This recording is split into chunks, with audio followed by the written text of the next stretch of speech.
शब्द ऐक्य करण्याच्या दृष्टिकोनातून सुचवलेला आहे.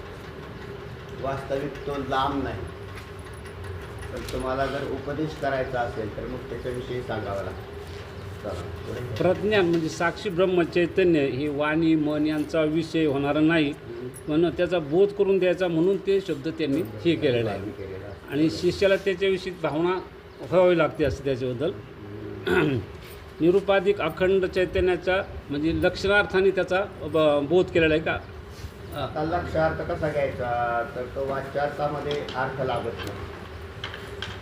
वाच्यार्थात अर्थ नाही बसला की आपोआपच काय करावं लागतं, लक्षार्थ करावं लागतं. लक्षार्थ घ्यावा लागतो. ज्या वेळेला वाच्यार्थ जुळत नाही, म्हणून शिष्याला त्याच्याविषयी काहीतरी भावना करता यावी या हेतूने अहम व ब्रह्म असे जो हां हां तेच आहे. कृतीने आहे त्याच्या योगाने निरुपाधिक अखंड चैतन्याचा लक्षणेने बोध होतो म्हणतात. अहम आणि ब्रह्म असे दोन अहम काहीतरी भावना करता यावी म्हणजे ब्रह्म, अहम म्हणजे मी. आता मी म्हणजे ब्रह्मच आहे, अहम हे ब्रह्मच आहे. पण तिथं ऐक्य प्रतिपादन करायचं असेल तर मग हा विषय सांगावा लागतो. अहम शब्दबोधित आणि ब्रह्म शब्दबोधित हे तत्व एकच आहे आपला असे महावाक्य कोणतं चाललेलं आहे, तत्व. अहम अहम ब्रह्म. अस्मी, अहम ब्रह्मास्मी. हां, हे लक्षात ठेवा. तर तमशी नाही चाललं. पुढे ते म्हणजे अहम शब्दबोधित आणि ब्रह्म शब्दबोधित तत्व एकच आहे सांगितलेलं आहे असं श्रुतीने स्पष्ट उल्लेख केलेला आहे. बरं. मग मनुष्य शिष्य म्हणतो मी पूर्वी बी शिष्य ब्रह्म होतो आणि आता बी ब्रह्म आहे ते. मी ब्रह्म होतो आणि मी तेच तेच हा ब्रह्म आहे. पूर्वी होतो तेच मी आता आता आहे. आहे. असं नाही की पूर्वी वेगळा होतो आणि आता वेगळा आहे. न जायते म्रियते वा कदाचन नायम भूत्वा भवितावान भूयः अजो नित्य शाश्वतोऽयं पुराणो न हन्यते हन्यमाने शरीरे. न जायते म्रियते वा कदाचन नायम भूत्वा भवितावान भूयः. मी पूर्वी होतो, पूर्वी नव्हतो आणि आता आहे असा नाही. तर अशा पद्धतीने तेव्हा मी पूर्वी होतो तोच मी आत्ता आहे. जर त्याचं पुढं सामवेदातील छांदोग्योपनिषद तत्त्वमसी महावाक्य हां.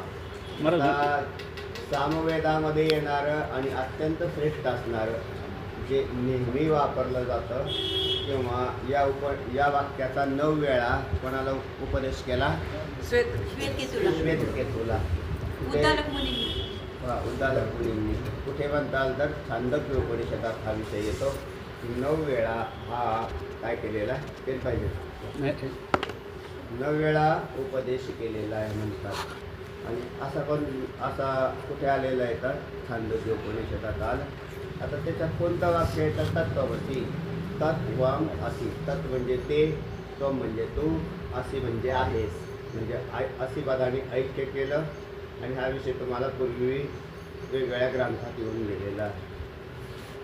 महाराज शंका अशी होती तिथं अधिकारी पुरुषाच्याच देहातील साक्षी लक्षित म्हणून सांगितलेले आहे. बरोबर आहे.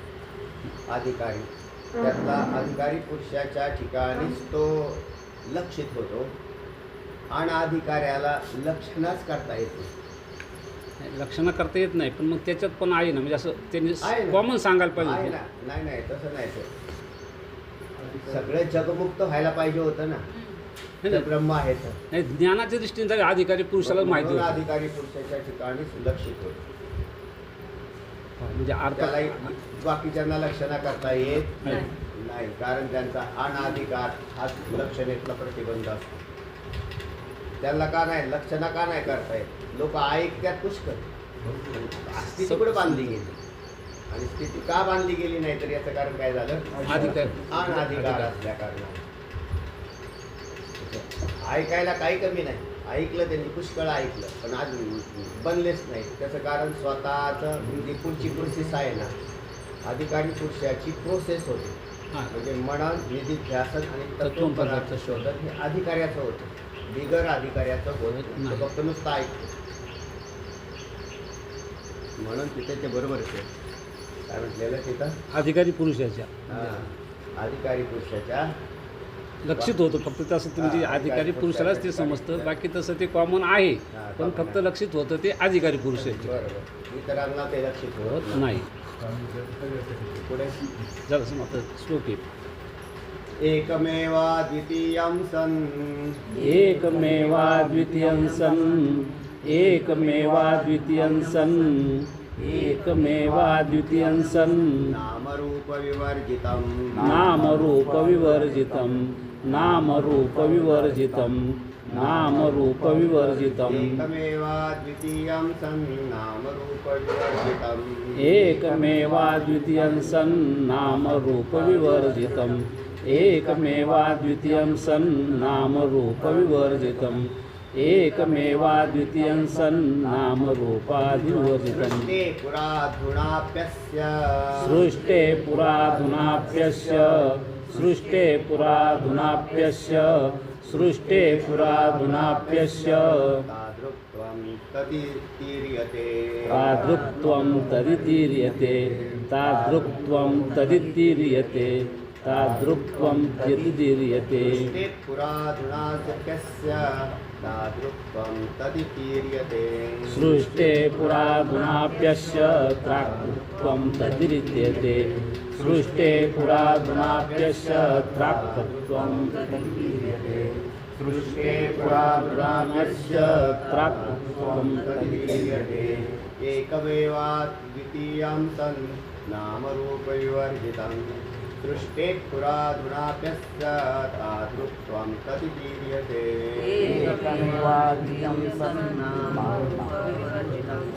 सृष्टे पुराधुनाप्यस्य तादृक्त्वं तदितीर्यते एकमेवा द्वितीयं सन् नामरूपविवर्जितं सृष्टे पुराधुनाप्यस्य तादृक्त्वं तदितीर्यते एकमेवा द्वितीयं सन् नामरूपविवर्जितं सृष्टे पुराधुनाप्यस्य तादृक्त्वं तदितीर्यते.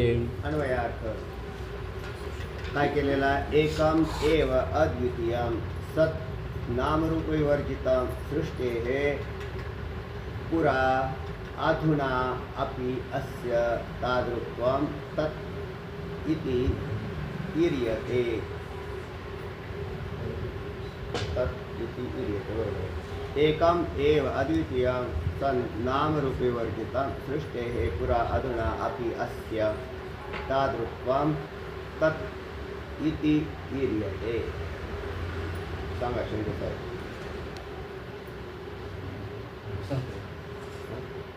नाही. सांगा भुसारी मावशी.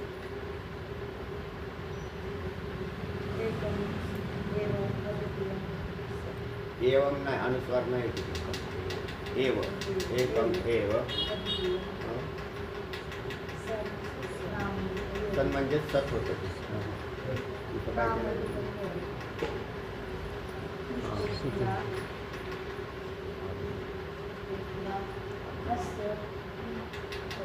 अधुना अधुना नाचा अ निघाला. अपि अस्य तादृक्त्वं तत् इति ईर्यते. सृष्टे पुरा सृष्टीच्या पूर्वी म्हणजे हे जगत होण्याच्या अगोदर. आता सृष्टी म्हणजे जे जगत पाहतो त्याचंच नाव सृष्टी आहे. तसे सृष्टी अनंत आहे असंही म्हटलेले. मायाकृत पदार्थ अनंत असतात म्हणून सृष्टीच्या पूर्वी सृष्टी पुरा नामरूप विवर्जितं नामरूपवान सृष्टी आहे आणि नामरूप रहित ब्रह्म आहे. म्हणून नामरूप विवर्जित असं सृष्टीच्या पूर्वी एक एव अद्वितीय ब्रह्मच होतं. सदैव सदैव सौम्य आसीत् एकमेवाद्वितीयम्. सदैव सौम्य एकम एव अद्वितीय आसीत्. एकमेवाद्वितीय आसीत्. तर तेव्हा सृष्टीच्या पूर्वी काय होतं? एक ब्रह्मच होतं. आणि मग सृष्टीच्या पूर्वी होतं, नंतर सृष्टी आली आणि सृष्टी गेली तरी तेच राहत. आता सृष्टीतलेच घटक शरीर आहे. पूर्वी ब्रह्म होतं, नंतर शरीर आलं, शरीर गेलं पण ब्रह्म गेलं नाही. तर ते तसंच सृष्टी गेली, मध्ये आली आणि मध्ये गेली. आकाशात ढग आले, ढग गेले. पूर्वी आकाशच होतं आणि ढग होतं. ढग आले त्या काळातही आकाश होतं आणि ढग गेल्यावर मग मुख्य कोण आहे? आकाश. तसा ब्रह्म हे पूर्वी होतं सृष्टीच्या पूर्वी असलेलं नामरूपी वर्गित. नाम आणि रूप हे कोणाचं आहे? माया. मायेचे. जिथे जिथे नामरूप दिसतं ती माया आहे. जिथे जिथे नामरूप दिसतं ती माया आहे.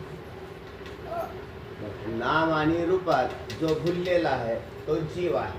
म्हणजे त्याला जीव, कारण जीवाला म्हणजे ना अनाधिकारी पुरुषाला ब्रह्माचं ज्ञान का होत नाही तर त्याचं कारण आहे की तो नामरूपात भुललेला असतो. ज्याला नामरूप पाहायची सवय झालेली आहे त्याला ब्रह्म काय दिसेल? नाहीतर जगा माझी ब्रह्म दिसे उघडे. पण त्याला पाहायला गेला की पहिलं नाम दिसतंय, म्हणजे फोटो. आपला नाम आणि रूप म्हणजे फोटो. डोळे उघडले की रूप दिसतं, ब्रह्म नाही दिसत. पाहता पाहणे दुरी सारोनिया असं माऊली ज्ञानोबराय म्हणतात. त्याला पाहता, तुम्ही जे नेहमी पाहता ना ते पाहणे दुरी सारोनिया ब्रह्म पहा. नाही तर तुमची नजर नाम आणि रूपावर आहे. हो यार, म्हणूनच लोक नामरूप गेलं की रडतात, नामरूप आलं की हसतात. नामरूप आलं की हसतात, नामरूप गेलं की रडतात. कारण त्यांना ब्रह्मदर्शनाची सवय नाही, त्यांना नामरूप दर्शनाची सवय आहे. पांडुरंगाचं सुद्धा नामरूप पाहिलं की ठीक वाटतं. मी पांडुरंगाचं नामरूपवान आहे का निरूप आहे? तुम्हाला सुख निरूपात वाटतं का रूपात वाटतं? कशात वाटतं? वाटायला पाहिजे निरूपाधिक, ते भासच होतं रूपाचंच. सवय लागली ना, सवय लागली त्याला, ती सवय लागली. आणि त्याला ती सवय म्हणजे ते नाही झालं की त्याला असं वाटतं की नाही मी काय. विठ्ठल जळी स्थळी भरला हरिता ठाव नाही उरला अजिम्या दृष्टीने पाहिला. ती जी दृष्टी आहे ती वारकऱ्याला येऊ नाही राहिली. वारकऱ्याचे प्रमाण पाठ झालं, प्रमाण पाठ झालं, पण दृष्टी मात्र अजिबात नाही. आली असती तर मग त्याला मी सांगितलं तुम्हाला पूर्वी, पंढरपूरला गेला आणि दर्शन न करता आला आणि जर तो लोकांना म्हणत असेल माझं चांगलं दर्शन झालं तर मग मी तुम्हाला मानेन. हा, मग तो पंढरपूरला जायची काय गरज आहे तुम्हाला? तो कुठे आहे? महाराजांना तोडून दर्शनाला का जातात लोक? त्याचं कारण ह्यांना कळाना. बरं कळाना तर ऐकायला किती वर्ष झाली पाठ ऐकली? पुष्कळ वर्ष पाठ ऐकला, पण तरी सुद्धा काय फरक पडत नाही. याचं कारण आहे तुमच्या बुद्धीतला जो भ्रम आहे तो जात नाही आणि नामरूपाला पाहायची सवय आहे, त्याच्या पलीकडे पाहण्याची वृत्ती नाही. म्हणून अखंड अधिष्ठानावरती राहतो तो महात्मा आहे. आणि जर राहत नसेल तर तो कुठेतरी साधक असेल, त्याच्याही खाली गेला तर पामर जीव असेल, पामर कधीतरी.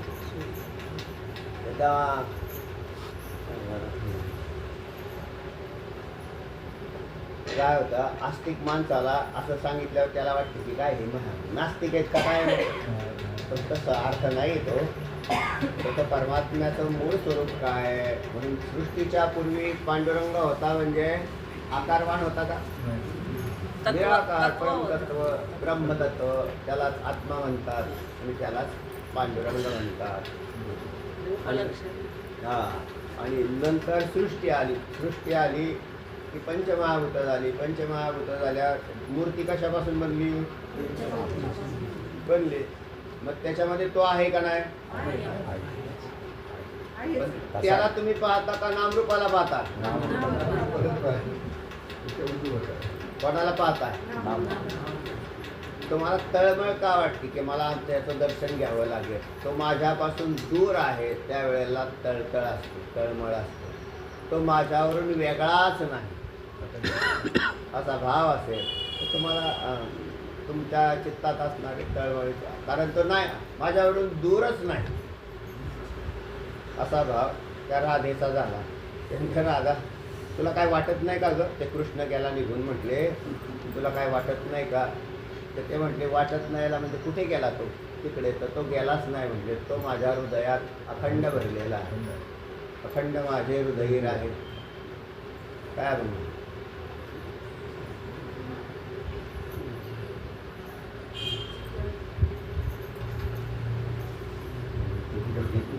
तुम्हीच म्हणता ना, पण अखंड हृदय आहे तर मग काय अडचण आहे? तर अशा प्रकाराने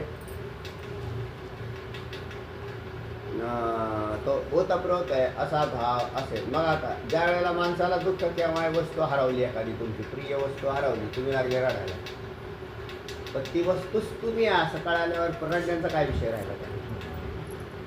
तर तेव्हा अशा प्रकारची बुद्धी व्हावी लागते. तर नामरूपी विवर्जितम, ते ब्रह्म नामरूपी वर्जित आहे. पण नामरूपाला आम्ही खरं समजलं असतं तर तो भ्रम आहे, कारण ते निघून जात आहे. नामरूप निघून जाते का नाही? काढा तुमचे फोटो पहिले. आता कुठे आहेत फोटो तसे? आहे का राहिले? नाही राहिले. नामरूप चाललंय का नाही? नाम थोडंसं टिकाऊ आहे म्हणून नामाला धरलं सांगताना. रूप तर अजिबात टिकाऊ नाही. एका तासा माझी होती वेळा दृष्टी, होती जाती दृष्टी, पाहे तोची. सुदैवी परत तेच आलं, पाहे तोची.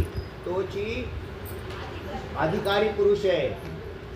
जो अधिकारी पुरुष आहे नाही तर मग आमचं प्रमाण पाठच आहे. एका तासा माझी कोटी वेळा दृष्टी, परत सकाळी आहे आरशासमोर उभा.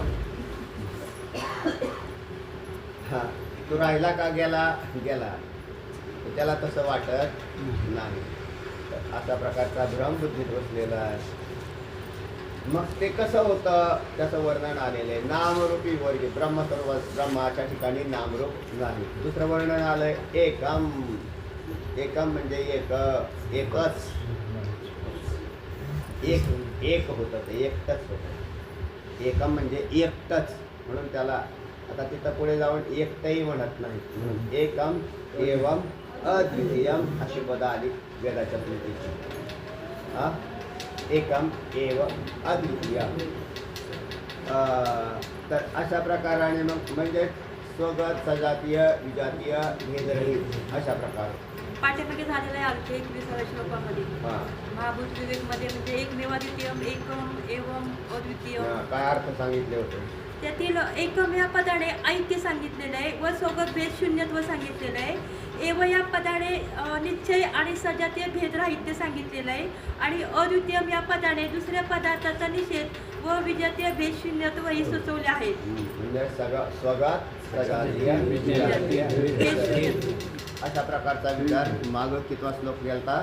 महाभूत विवेकमध्ये 21वा श्लोक होता संदर्भासाठी. 21 आणि 19व्या श्लोकामध्ये पण ते सृष्टीच्या उत्पत्तीपूर्वी हे सर्व एकच अद्वितीय होते. 19व्या आणि 21व्या श्लोकामध्ये तेच पुढे आलेलं आहे. पूर्वी हा विषय होऊन गेलेला आहे, ते मागं जाऊन पहा. तर तेव्हा असं एकच असणार, एकच म्हणजे दुसरा पदार्थ अस्तित्वात नाही. पूर्वी तो एकच पदार्थ होता, तर तो उत्पन्न झालेला नव्हता. जर उत्पन्न झालेला असता तर त्यात विकारी बनला असता. म्हणून अज असंही त्याला विशेषण येतं. अज हा म्हणजे अजन्मा, त्याचा जन्म झाला नाही तर तो पूर्व सिद्ध होता. पूर्वीपासून एक ब्रह्मच होतं. पूर्वी होतं, आत्ताही आहे आणि नंतरही राहील. पण ते ब्रह्म मी आहे. मी नामरूपवान मी नाही. कारण नामरूप कल्पित मायेपासून उत्पन्न होतात. त्याच परमतत्वाच्या संसर्गातून या नामरूपांच्या उत्पत्त्या होतात. आणि नामरूप उत्पन्न जे पदार्थ होतात ते नाशात जातात. म्हणून नित्य स्वरूप असणारा परमात्मा उत्पन्न झाला नाही, तो पूर्वी होता. नंतर त्या ठिकाणी कल्पित नामरूपवान म्हणजेच माया. आता त्याच्यातही पंचमहाभूतं धरली जात नाहीत. म्हणून काही ठिकाणी वेदामध्ये 3च भूतं धरली, काही ठिकाणी 4 धरली, काही ठिकाणी 5 धरली, काही ठिकाणी धरली नाही. स्थूल दृष्टीवानाला पंचमहाभूतं आवडतात. तर वास्तविक पाहता ही पंचमहाभूतं सुद्धा कल्पित असल्या कारणाने त्यांना काय त्यांच्याविषयी फार पाठ बसावं. तर त्या 5 महाभूतांच्या ठिकाणचा विचार करायला गेल्यावर केवळ नामरूपाचा विचार करावा. म्हणून नामरूप, आता 3 भूतांच्या ठिकाणी नामरूपवानता आहे आणि 2 भूतं जे आहेत ते केवळ नामरूप आहेत, काही दृश्य दिसत नाहीत आपल्याला. दृश्यता नाही ना, रूप वायू आणि आकाशाच्या ठिकाणी रूप दिसत नाही, नाम आहे. खालच्या 3 भूतांच्याकडे नाम आणि रूप आहे. तर या अशा पद्धतीने भाग आहे. पण नामरूप रहित असं केवळ एकच ब्रह्म आहे. नामरूप आलं की त्यांच्या उत्पत्त्या होतात. देह उत्पन्न झाल्यावर देहाला नाव ठेवू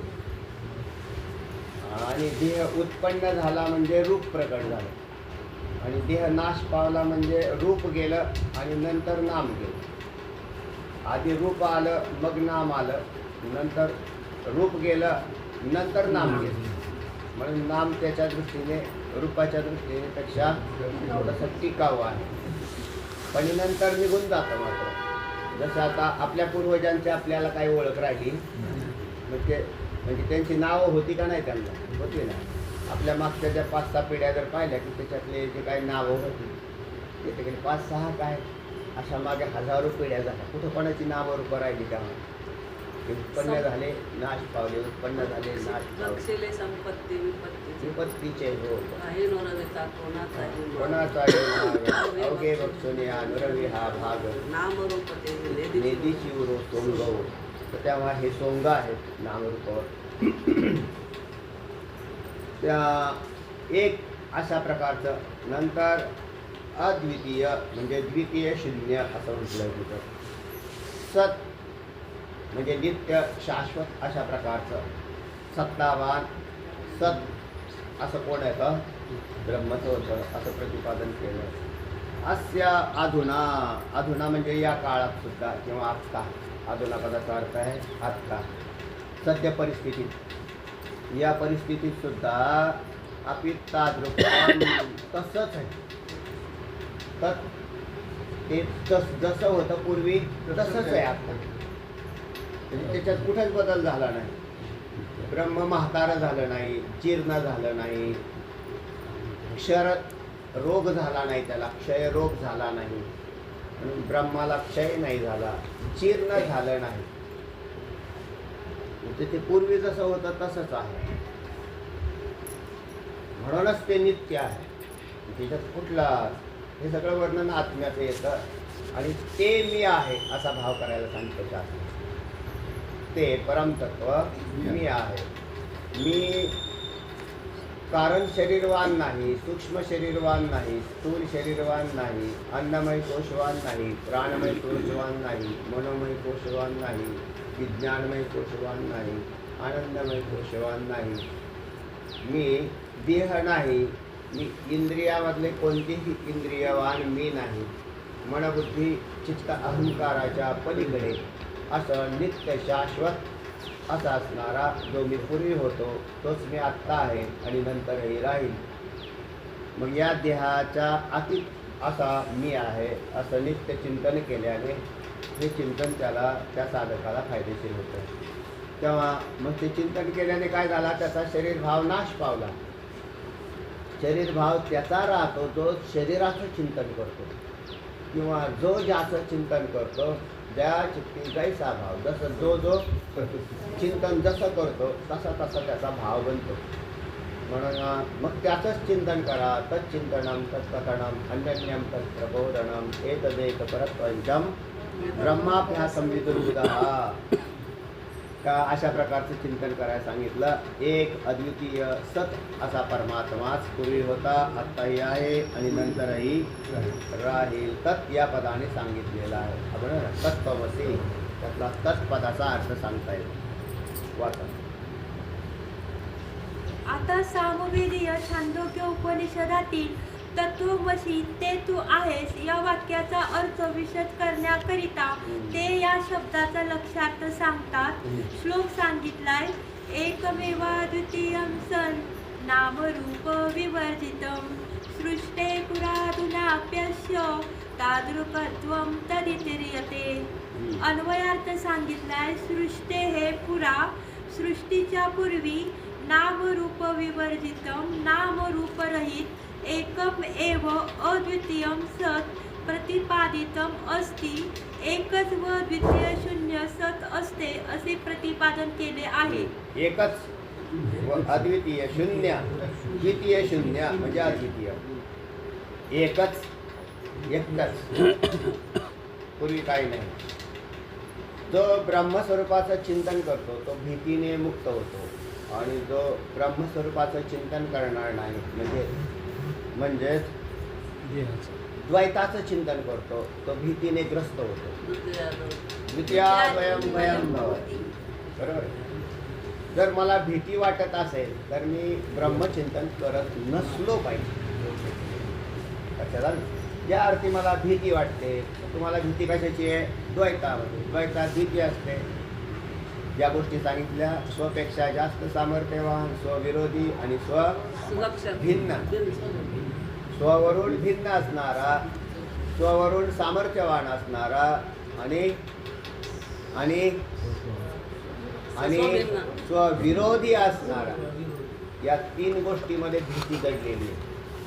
तेव्हा भीती का वाटते याची तीन कारणं शास्त्रात आली. एक तर भेद आहे म्हणून भीती आहे, भेद आहे म्हणून भीती आहे. दुसरा आहे नुसता भेद असेल, आता हा फुलामध्ये माझ्यामध्ये काय भेद आहे, मग याची मला भीती वाटते का? नाही, कारण हे माझ्या विरोधी नाही.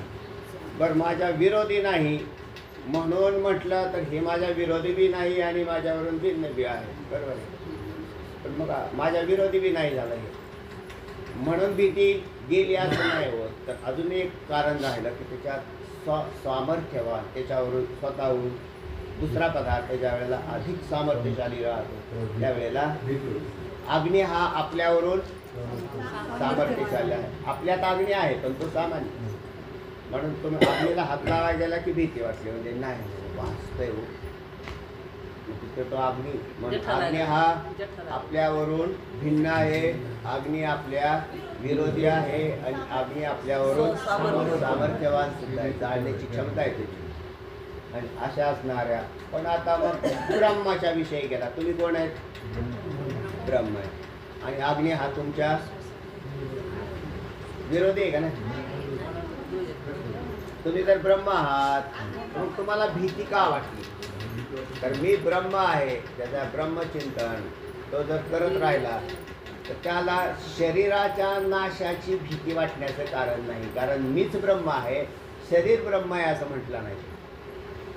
आणि मी शरीरवान ब्रह्म आहे असं नाही, शरीर रहित आहे. म्हणून मी तुम्हाला आधीच म्हटलं की तीन देह विवर्जित, पंचकोश विवर्जित असा मी अखंड शाश्वत आहे. आणि मग तो देह, तर मग देहाचा संबंध ज्या नाशवान पदार्थाशी, कारण देहच काय झालेला आहे? द्वैतामध्ये आलेला आहे. म्हणून देहाचा तर नाश 100% होईल. पण देहाचा नाश झाला तरी माझा नाश होणार नाही. म्हणून देहाच्या विरोधी घटक आहेत हे बाकीचे, माझ्या विरोधी नाही. माझ्या विरोधात नाही. नैनम छिंदन्ति शस्त्राणि नैनम दहति पावकः न चैनम क्लेदयन्त्यापो न शोषयति मारुतः अच्छद्यो यमधार्यो मह्येद्यो मशोष्य एव च नित्य सर्वगतस्थाणुरचलोऽयं सनातन. तेव्हा मी त्याच्यावरून भिन्न आहे असं माझं जर चिंतन असेल, मग देहाचा तर देहाचा नाश होणारच आहे. तो आज होईल, उद्या होईल, थोड्या वेळाने होईल, केव्हाही होईल. तर त्याचा नाश झाला तरी माझा नाश होत नाही असं माझं चिंतन मी तयार करून ठेवतो. मरण्याच्या आधी चिंतन तयार असावं लागतं, मेल्यावर चिंतन होत नाही, मरायच्या वेळेला होत नाही. लोक मरण्याच्या आधी बरंच काही करून ठेवतात, पण ते सारं जे आहे ते नाशवान सामग्री गोळा करून ठेवलेली असते. त्यामध्ये जी गोळा करून ठेवली ती नश्वर सामग्री गोळा करून ठेवली, नाशवान. आणि त्या सामग्रीचा नाश होताना दिसला की मग त्याला असं वाटतं आता काय करायला पाहिजे. त्यांनी काय करायचं? त्यावेळेला काहीच नाही करायचं, त्यावेळेला पुढच्या योनीला जायचं. पुढची योनी तयारच आहे त्याची, त्याला काय अडचण नाही. त्याच्या आधी सुटून जर जाण्याचा प्रयत्न केला तर संभवनीय आहे. आणि कोणाला संभवनीय? मानवाला संभवनीय. कोणत्या मानवाला? अधिकारी मानवाला. ज्याने अधिकार संपादन केला. मग अधिकार संपादन केला नसेल तर अधिकार संपादन करावा. प्रोसेसच असते ना. भाकरी बी तव्यावर टाकली की लगेच काढता नाही येत. त्याला एक प्रोसेसच आहे. टाकली त्यावेळेला ती थंडच असते. तिला खालून जाळ लावलेलाच असतो. ते हळूहळू गरम होते. द्यानावं काढून थांब थोडा वेळ. आणि नंतर ती भाकरी पूर्ण भाजते. पालथी उलटी दोन्ही बाजूने चुलीला लावून का आहे किंवा गॅसला लावून का आहे त्याला त्याने ते शिवाय नुसत्या थंड तव्यात भाकरी नाही टाकली जात, नाही तर ती खराब होऊन जाते. म्हणून आधी तव्याला अधिकार आणायचा आणि नंतर त्याच्यावर भाकरी टाकली जाते. तव्यापासून अलग होती. अलग होते. जर तव्यात नाही गार तव्यात टाकली तर काय होईल? खलास होऊन जाईल. मग त्याला ते अशा पद्धतीने त्याच्यात प्रक्रिया केली जाते. पण ती प्रक्रिया केली जाते तर ही आम्हाला माहिती आहे, ही सगळी माहिती आहे. पण इकडे परमार्थात आले की तुम्हाला ह्या प्रक्रिया साऱ्या विसरून गेल्या. त्या म्हटल्या भोळा भाव. तुमच्या भोळ्या भावाने कचकुच किती दिवस जातील आणि तोपर्यंत मरण तर येऊन जाईल आणि मग काय केलं जाईल? म्हणून सा बुद्धिमान मनुष्येषु, जो कोणी बुद्धिमान मानव आहे त्याने काय करावं? आपली सुटका करून घ्यावी. चला, तेव्हा हा विषय तुम्हाला वेदांत शास्त्रामध्ये आपल्या हितासाठी सांगतात. ऐका. अश्य अधुना अपि तादृकत्वं, त्याचे स्वरूप या काळी सुद्धा तसेच आहे. असे तर तसेच आहे म्हणजे पूर्वी जसं होतं तसंच. आत्ताही तसंच आहे. मग त्यात बदल का नाही केला बुवा? असं कोणी म्हणेल की त्यात ब्रह्मामध्ये थोडासा बदल करायला पाहिजे होता. कोणात तसं सांगितलं. तर त्याच्यात बदल करायला गेला तर ते नाशामध्ये जाईल. तुम्ही बदल कशात करता? सृष्टीत करता, आहे ना. पूर्वीची जशी सामुग्री होती तशी राहिली का तुमची आत्ताची? पूर्वीचे कपडे होते ते राहिले नाहीत आपले. जुने जे कपडे होते उगाच काहीतरी होते. आणि मग आता ते कुठं राहिले? अजून कपड्यात बदल झाला. प्रगत. तुम्ही ज्याच्यात बदल करायला जाईल तो पदार्थ हा नाशवानच होतो. ब्रह्म बदल करण्याच्या सारखं नाही. तसे पूर्वी जसं होतं समांतर तादृशम, आता सुद्धा अधुना अपि ते तसंच आहे. तत् इति पदेन ईर्यते, तत् या पदाने सांगितले जाते. तर पूर्वीच्या ब्रह्माचा निर्देश करण्यासाठी तत्पद वापरलेलं आहे. तत्वमसी, तत्वम असि.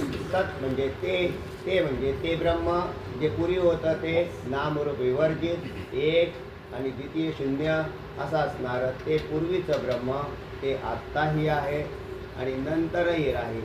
मध्ये येऊन गेली ती सृष्टी येऊन गेली. म्हणून तुम्हाला मी ढगांचा दृष्टांत दिला की ढग जसे आकाशात येऊन गेले तशा सृष्ट्या किती बी होऊन गेल्या, त्या सृष्टीवरती नजर नका ठेवू. काही लोक पुराण पाठ करायला गेले की पुराणच पाठ करत बसले. काय तुम्हाला त्या अण्णा म्हणायचे, अरे त्या मरक्यांच्या कथा कशाला ऐकता? मरक्यांच्या म्हणजे मेलेल्यांच्या कथा. कुठं येतं? आमका एक राजा होता, त्या राजाला एवढ्या पत्न्या होत्या, त्याने आमचं केलं. नातू होते. त्यांची 100 मुलांची नावं, सगळी नावं. महाराज तुमचं पाठ आहे का? आम्हाला काय कळतच नाही. असं कोण म्हणतात? पुराण नाही बुवा माझं पाठ. तुला काय करायचं? तुझं तू पाठ करत बस. करायचं काय त्याचं? त्या नावं पाठ करायची, नाम फिर गेला, फलाना गेला, तिकडे काय झाला. डॉट मॅट्रिक माहिती जी आहे ना ती मोक्ष देत नाही. पहिल्यांदा लक्षात ठेवायचं. इन्फॉर्मेशन नाही, तिथं वास्तवता मोक्षाला कारण.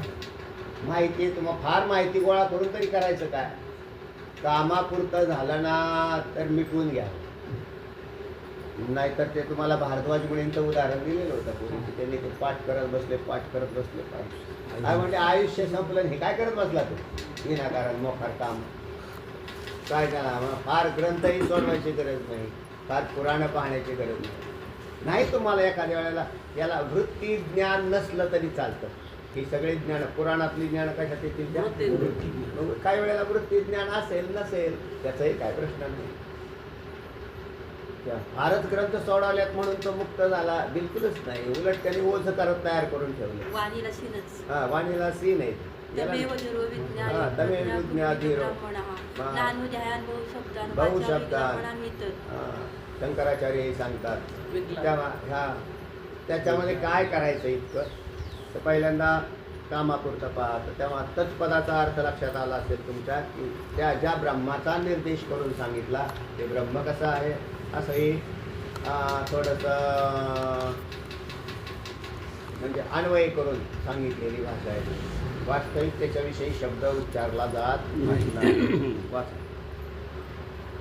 प्रकाश सांगितलंय ह्या श्लोकाचा भावार्थ असा आहे जे सृष्टी व्यक्तीच्या पूर्वी सजातीय व सोगत भेद शून्य एक व सजातीय ज्यात सजातीयता नाही. वास्तविक सजातीय शून्य त्याच्यासारख्या समान जातीचा दुसरं नाही. तर ते एकटंच आहे. नाहीतर मग जसं आता वृक्षामध्ये पाहायला गेले इथे समोरच तुम्हाला बरेच वृक्ष दिसत आहेत. नारळ दिसतोय, ते पिंपळ दिसतोय, निंब दिसतोय, गुलमोहर दिसतोय. या सगळ्यांची जाती कोणती आहे? वृक्षत्व. आणि भेद दिसत आहेत का नाही? तसं ब्रह्मामध्ये सजातीयत्व नाही. विजातीय ब्रह्माहून दुसरा पदार्थ झालाच नाही. झालाच नाही.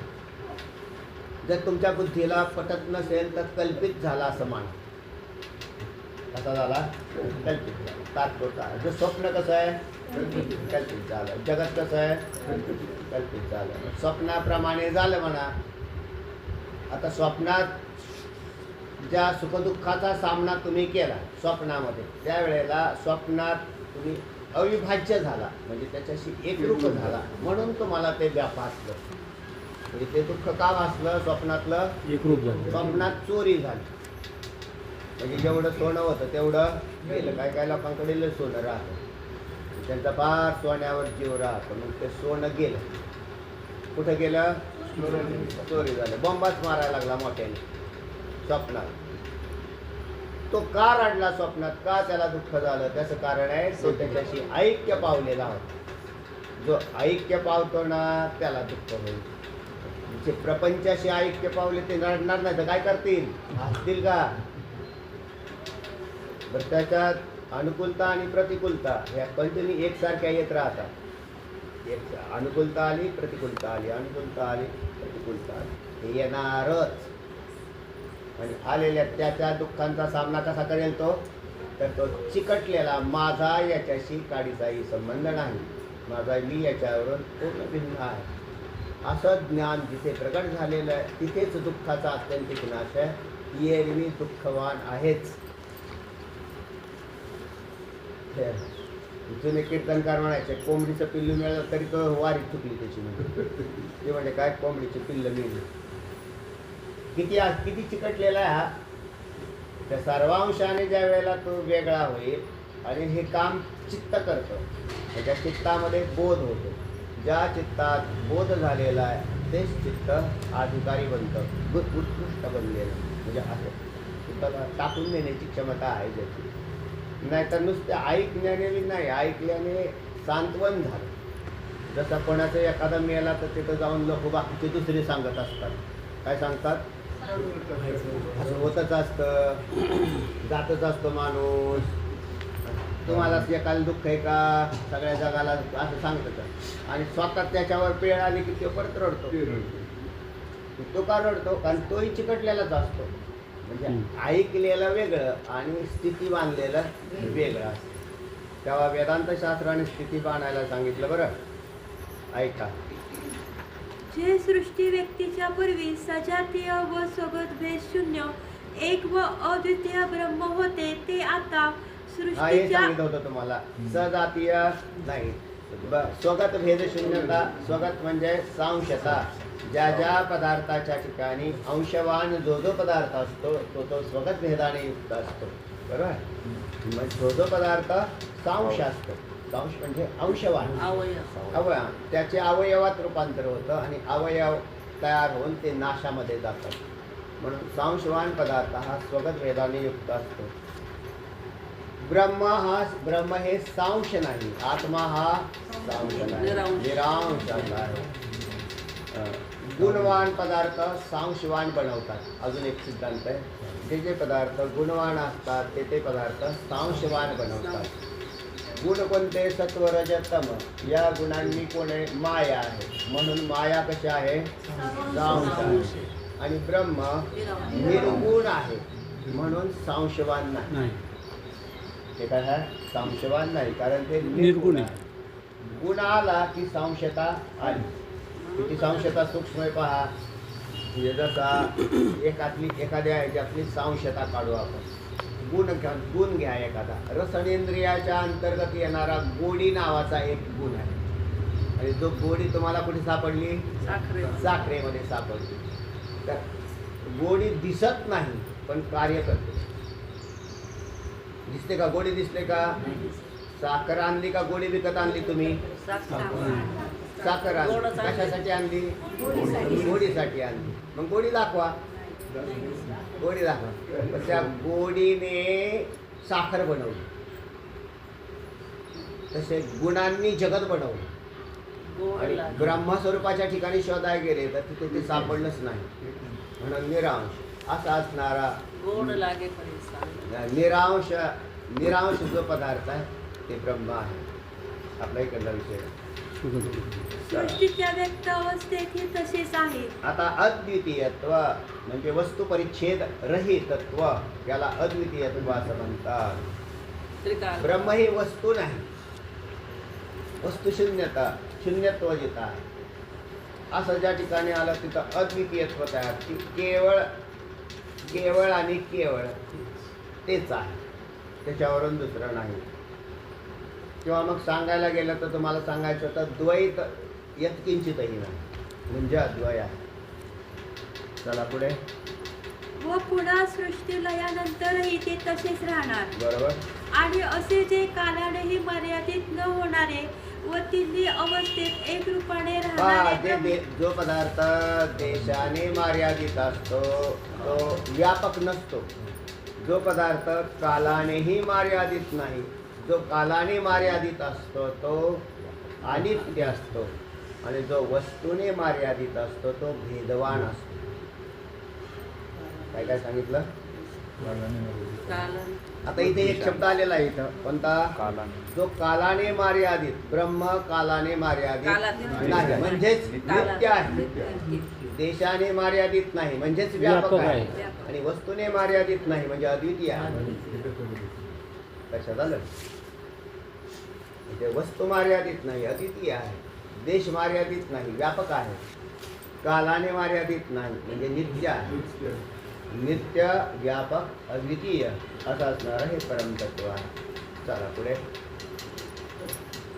आणि असे जे कालानेही मर्यादित न होणारे व तिन्ही अवस्थेत एक रूपाने राहणारे ब्रह्म. तिन्ही अवस्थेत. कोणत्या अवस्था? तीन. जागृती, स्वप्न, सुषुप्ती. या तीनही अवस्थामध्ये राहणारे ब्रह्म ते म्हणजे तिन्ही अवस्थेत राहतं. म्हणजे आता या तीन अवस्था ब्रह्माला नाहीत, म्हणजे त्याला अवस्था करतात.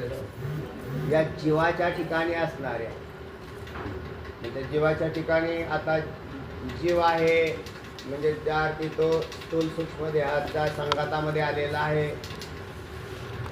त्या अर्थी त्याच्यामध्ये ह्या तीन अवस्था आल्या. सध्या जागृत अवस्था आहे, झोप लागते त्याला सुषुप्ती म्हणतात. आणि सुषुप्ती संपल्यावर स्वप्न अवस्था येते. स्वप्नाचा साक्षी बी तोच आहे, जागृतीचा साक्षी तोच आहे, आणि सुषुप्तीमध्ये बी तोच आहे. तिन्ही अवस्था भिन्न झाल्या पण साक्षी तोच राहिला. चैतन्य एकच आहे, चैतन्यात विकार नाही झाला. अवस्था आल्या तर जीवांकडे आल्या, गेल्या, आल्या आणि ज्या गेल्या सुद्धा. चला. ते या पदाचा लक्षार्थ आहे. तर त्या लक्षात या पदाचा लक्षार्थ काय केला? ते. तर त्या तिन्ही अवस्थामध्ये बी असणारं ते, सृष्टीच्या पूर्वी असणारं ते, अद्वितीय असणारं ते, नित्य अखंड शाश्वत असणारं ते, आणि तेच मी आहे हा बोध तयार केलेला आहे. नंतर आता इथे पहा हा श्लोक संपवा. पण हे ज्ञान पूर्ण विचारापासून होत नाही. विचारा वाचून न पवे समाधान. तुकोबराय म्हणतात विचारा वाचून न पवे समाधान. अविचारी माणसं कधीच समाधानी नसतात. जे कारणाचा आणि परिणामांचा विचार करत नाही ते असमाधानी असतात. तुम्हाला समाधानावरचं उत्तर मिळालं. कोणता? तुम्ही कारण आणि परिणाम जाणत नाही म्हणजे तुम्ही असमाधानी असले पाहिजे. आणि कारण आणि जगाचं कारण कोण? परमतत्वाला कडे जावंच लागेल तुम्हाला. तात्पुरतं का व्हायना तुम्ही जगाकडून धरायला गेले ना. म्हणून परमतत्वाचा विचार करणारा म्हणजे ब्रह्माचा विचार आणि परिणामाचा विचार करणारा. परिणाम काय? आता मेल्यानंतर कुठं जाताल? दुसऱ्या शरीरात. गाढवाच्या, कुत्र्याच्या, लांडग्याच्या दुसरी शरीरं लागलेली. परिणाम काय होईल? काय करायला पाहिजे होतं आणि काय केलं? मूर्खपणाने संसाराचा छंद घेतलेला. बसले का नाही गुंतून त्याच्यामध्ये. आता याच्यातून सुटून जातो. का सुटून गेला? त्यांनी पुढे पाहिलं. आंधळे लोक पुढे पाहत नसतात. त्यांना दृष्टीच नाही ते तरी काय करतील बिचारे. कोणतंही शालेय शिक्षण मोक्ष देत नाही. गुंतवून ठेवलेले त्याने आणि त्याच्यामध्येच राहतात. तोच अभिमान धारण केलाय त्यांनी. त्याच्या पलीकडे जायला मार्गच नाही त्याला. ज्याला विचार परिणाम काय होईल? अरे परिणाम काय नाही होईल. मला उद्या मेलो, शरीर पडलं तर मला पुढचा जन्म कुत्र्या मांजराचा लागलेला आहे. मला हा वाचवता आला पाहिजे. आणि मग त्यांनी काय केला? परिणाम पाहिला. आणि मग हे कारण जोपर्यंत शोधलं नाही तोपर्यंत त्याला कार्य कसं घडलं हेही कळत नाही. म्हणून याच्यात शहाणा झाला तो वेदांती झाला. ज्याने चिंतन केलं ना सुटून गेला. केवळ एवढंच हत्यार कोणतं आहे आपल्याजवळ? याच्यातून बाहेर पडण्यासाठी तुमच्याजवळ शस्त्र काय? तर ज्ञान खड्ग. माऊली ज्ञानोबराय म्हणतात ज्ञान खड्गाशिवाय दुसरा पर्याय नाही. चला. शब्द उच्चार होतात लक्षात येणारा अर्थ वाच्यार्थ. व आता शब्द उच्चार केला तांब्या असा शब्द प्रयोग केला. तांब्या माहिती तुम्हाला? माहिती का काय म्हणते? ते आमचं दररोजच आहे. तांब्या, ग्लास, वाटी, पातेलं दररोजच खटापटी चालू होते. ह्यांना काय तुम्हाला लगेच विचार करा. तांब्या म्हटले होते महाराज. तांब्या या पदाचा काय अर्थ असू शकतो असं तुम्ही कधी म्हणता? काहीच नाही. खुर्ची, टेबल हे दररोजचे व्यवहारातले शब्द वापरतो. याच्यात कुठे विचार करायची काय गरज आहे? आता म्हणलं ब्रह्म. ब्रह्म हा कसला पदार्थ कसा आहे बुवा? आजपर्यंत तर आम्ही कधी खाल्लंच नाही. खाल्लं का तुम्ही ब्रह्म? खाल्लं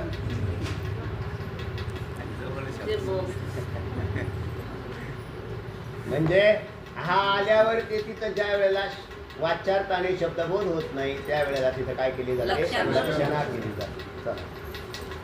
व शब्द उच्चार झाल्यावरही वाक्यात त्याच्या वाच्यार्थाची योजना न झाल्यामुळे त्याच्याशी संबंध अशा विचाराने लक्षात येणारा जो अन्य अर्थ तो लक्षार्थ होईल. बरोबर. आता त्वम पदाचा लक्षार्थ सांगताय. पहा सामतात लिहिले का?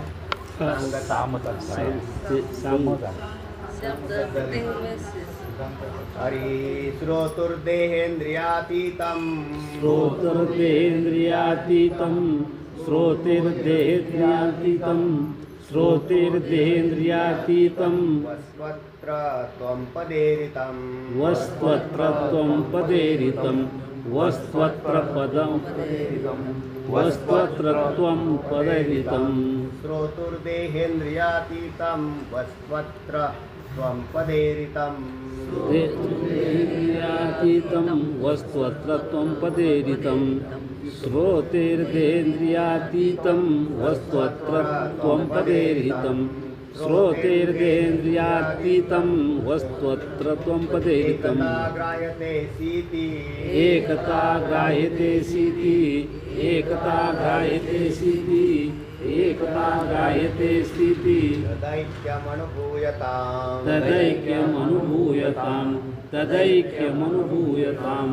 तदैक्यमनुभूयताम् एकता ग्राह्यते सीति तदैक्यमनुभूयताम् एकता ग्राह्यते सीति तदैक्यमनुभूयताम् एकता ग्राह्यते सीति तदैक्यमनुभूयताम् एकता ग्राह्यते सीति तदैक्यमनुभूयताम् श्रोतुर्देहेन्द्रियातीतां वस्त्वत्र त्वं पदेरिताम् एकता ग्राह्यते सीति तदैक्यमनुभूयताम् श्रोतेर्देहेन्द्रियातीतं वस्त्वत्र त्वं पदैरितम् एकता ग्राह्यते सीति तदैक्यमनुभूयताम् श्रोतेर्देहेन्द्रियातीतं वस्त्वत्र त्वं पदैरितम् एकता ग्राह्यते सीति तदैक्यमनुभूयताम् श्रोतेर्देहेन्द्रियातीतं वस्त्वत्र त्वं पदैरितम् एकता ग्राह्यते सीति तदैक्यमनुभूयताम् श्रोतुः देहेंद्रिय अतीतं किंवा देहेंद्रियातीतं वस्तू अत्र त्वं पद इरितम असाही निघतो आणि एकत्र घेतला तर त्वं पदेरितम एकता ग्राह्यते असी इति तत् ऐक्याम अनुभूयताम. ऐका परत. श्रोतुः देहेंद्रियातीतं वस्तु अत्र त्वं पद इरितम एकता ग्राह्यते असि इति तत् ऐक्याम अनुभूयताम. सांगा पवार साहेब.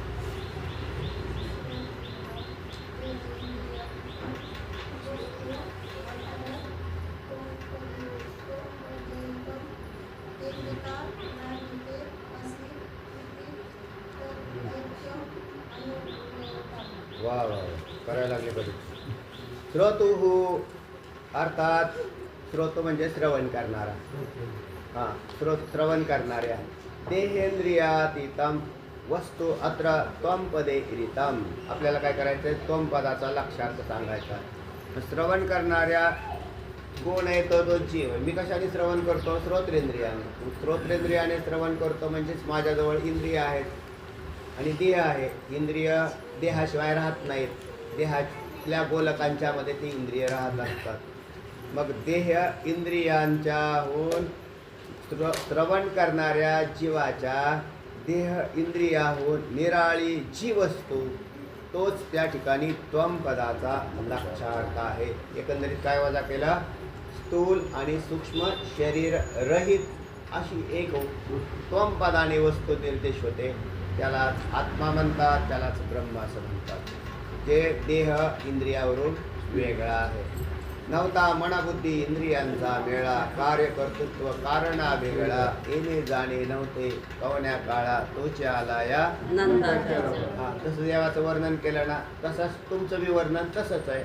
नव्हता मनबुद्धी इंद्रियांचा मेळा म्हणजे मन बुद्धी इंद्रियांच्याहून अतीत असणारा मी देहवान नाही, मी या इंद्रियांच्यावरून भिन्न आहे. तो मी या पदाचा काय झाला? तो लक्षार्थ झाला. अशी इति पदेन एकता ग्राह्यते. म्हणजे अशी या पदाने ऐक्य प्रतिपादन केलेलं आहे. त्या अतः तदैक्यम अनुभूयताम. त्याचा तो अनुभव घे. अनुभूयताम कर म्हणजे त्या ऐक्याचा तो काय कर? अनुभव घे. शास्त्र अनुभव घेण्यासाठी आहे, सांगण्यासाठी नंतर आहे. सांगायचं असेल सगळ्यांना सांगता नाही येत ते. शास्त्र सांगायला खरोखर दुर्मिळत आहे. फालतू गप्पा मारायला फार सोपं आहे. फालतू गप्पा मारायला काय अवघड आहे का? तवर बी गप्पा मारत बसले तास 2 तास 3 तास. म्हणजे शास्त्र सांगा ना. नाही, त्याला शास्त्र सांगायला कठीण. पण ज्याच्या बुद्धीत घर्षण झालेलं असतं त्याला, आणि घर्षण करण्यासाठी फार चिंतन करण्याची गरज आहे. पण नुसतं घर्षण करून चिंतन बी लोकांना सांगितलं तरी काही नाही. स्वयंपाक केला, पंचपक्वान्न केले आणि लोकांना खाऊ घातली, फायदा काय? अरे तुम्ही खा ना, स्वतःला खायला पाहिजे ना. लोकांना काय म्हटलंय? सांगे पाहे जेवी अंतर महद अंतर तेवी. तुकोबराय म्हणतं नुसताच सांगे सांगकाम्या. काय तुला अनुभव काय आला का? त्याचा नाही आला. अनुभव घेतलाच नाही तर येईलच कसा? म्हणून अनुभूयताम, त्याचा तुम्ही अनुभव घ्या. वाचा. आता तो पदाचा लक्षार्थ सांगतात. श्लोक सांगितलाय. श्रोत्युर्देहेंद्रियातीतं वस्त्वत्र त्वं पदेरितं एकता ग्राह्यते सिती तदैक्यमनुभूयताम्. अन्वयार्थ सांगितलाय. श्रोतुः देहेंद्रियातीतं वस्तू अत्र त्वं पदेरितं. श्रवण करणाऱ्या जीवाच्या देहेंद्रियाहून निराळी जी वस्तू तोच या ठिकाणी त्वं पदाचा लक्षार्थ आहे. बरोबर. अशी इति पदेन एकता ग्राह्यते. आहेस या पदाने श्रुती त्यांच्या ऐक्याचे ग्रहण करविते. अतः तदैक्यम अनुभूयताम. यास्तव त्यांच्या ऐक्याचा अनुभव घ्यावा. तर त्या ऐक्याचा अनुभव कोणी घ्यावा? जो साधक आहे त्या साधकाने हा अनुभव घ्यावा की ते ब्रह्म मी आहे हा अनुभव घ्यावा. पुढे प्रकाश सांगितलाय. पूर्वोक्त वाक्यात तू या पदाचा लक्षार्थ घ्यावा, कारण श्रवण मननादी व शमदमादी साधनांचे अनुष्ठान करणारा जो अधिकारी शिष्य त्याला स्थूलादिक तिन्ही शरीराहून पृथक व त्यांचा साक्षी असा जो चैतन्य रूप आत्मा त्याचे ज्ञान होत असते.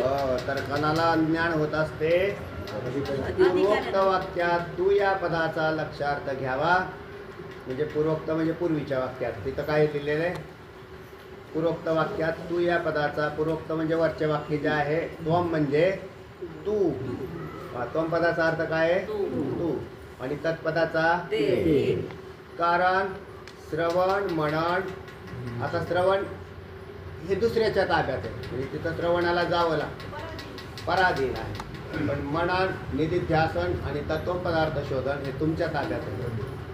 म्हणून नंतर आधी, नंतर शम दम श्रद्धा परम तितिक्षा समाधान. तर या साधनांचे अनुष्ठान करणारा, साधनांचं नेहमी अनुष्ठान करावं लागतं. अनुष्ठान केलं नाही तर तपाचं सामर्थ्य उत्पन्न होत नाही. आणि त्याला ते का कळत नाही तर त्याला अनुष्ठान नसतं. एकादशी व्रत करतात ते बी भरपूर खाऊन करतात, म्हणजे त्याच्यातही अनुष्ठान होत नाही. अनुष्ठान कुठं होतं त्याच्यात? थोडंसं काहीच खाऊ नका ना. की साबुदाणा खाण्यापेक्षा काहीच नाही खाल्ल्याला किती बी चांगलं. फळं खा, खायची भूक लागली तर फळं खा थोडी. तर त्या अनुष्ठानाला. आणि ज्या दिवशी एकादशी असेल त्या दिवशी देवाच्या सानिध्यात राहा कमीत कमी. नाही तर दिवशी थांब जमलं तर. वास्तविक शास्त्र म्हणतं अखंड देवाच्या सानिध्यात राहा, म्हणजे तुमचा अखंड उपवास होईल. तर चला, तेव्हा पूर्वोक्त श्रवण शमदमादी या साधनांचे अनुष्ठान करणारा जो अधिकारी, ज्ञान नेहमी अधिकाऱ्यालाच होत असतं, अधिकाऱ्याला होत नाही. जो अधिकारी शिष्य, परत शिष्य हे पण टाकलं. आणि शिष्य म्हणजे मनाने साधना करत नाही, म्हणून शिष्य हे पण टाकलं.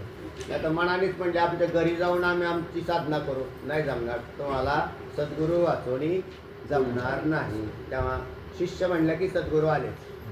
मागही 2-3 जागा उल्लेख आलेला आहे त्याला स्थूलादी तिन्ही शरीराहून, स्थूल सूक्ष्म आणि कारण.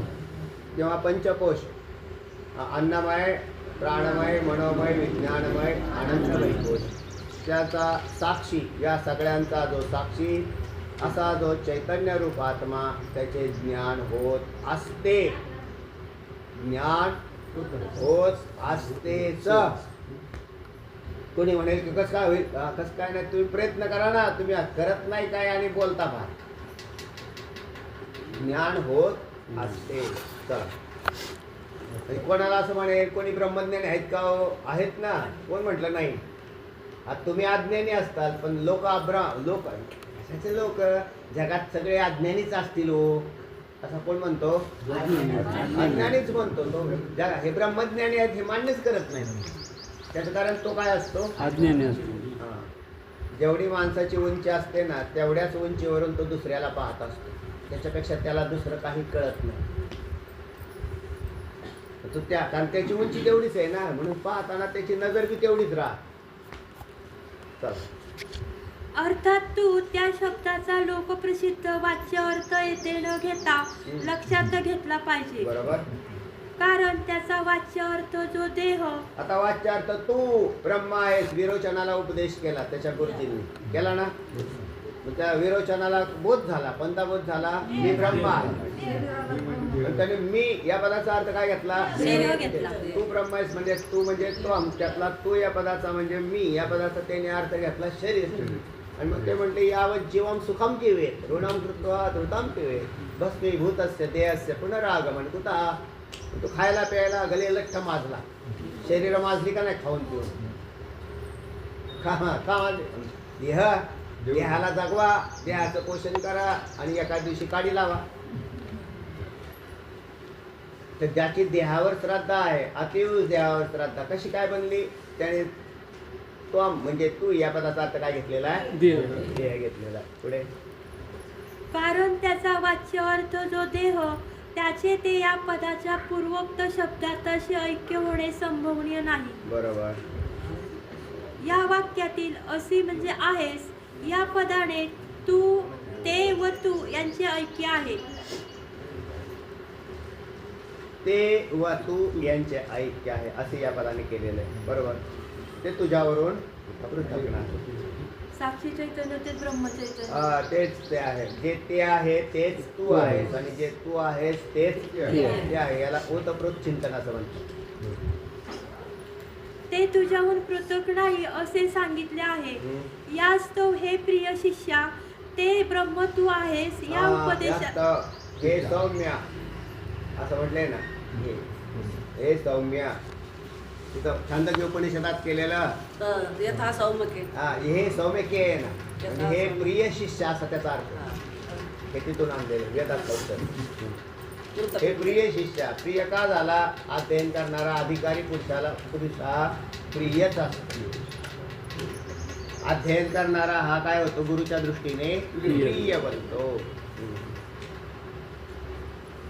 यास्तव हे प्रिय शिष्या ते ब्रह्मच तू आहेस या उपदेशाचा एकांतात बसून विचार करून तू अनुभव घे. बरोबर. एकांतात बसून एकम स्थानम अंतः एकांत. वृत्ती जिथे स्थिर राहते त्याला एकांत असं म्हणतात. अनुभव घे गुरुच्या मुला कसे बोटाने दाखवू त्या ब्रह्माविषयी. तर तेव्हा एकांताचा विचारही येतो. एकांत नाही साधला तर हा अनुभव घ्यायला कठीण आहे. म्हणजे सारखाच लोकांमध्ये बसला, लोकांच्यात बसण्यासाठी एक स्पेशल टाईम आहे. पण स्वतः एकांत साधावा लागतो आणि स्वतः एकांत न साधणारा सारखा मूर्ख तोच. तो एकांत साधत नाही. खाल्ल्यावर पचावं लागतं ना का? तिथं त्या जनावरांचं बघा. जनावरं जे आहेत आपल्या गायी धरा, ज्या वेळेला खातात तर चारा खाल्ल्यावर ते अशा एकांतात बसल्यावर परत पोटात त्यांच्याकडे एक भगवंतानी यंत्रणा तयार केलेली. परत ते अन्न चारा बाहेर येतो. परत ते असं काय करतात? रवंथ करतात. त्याला रवंथ म्हणतात. तो रवंथ केला ते पचलं जातं.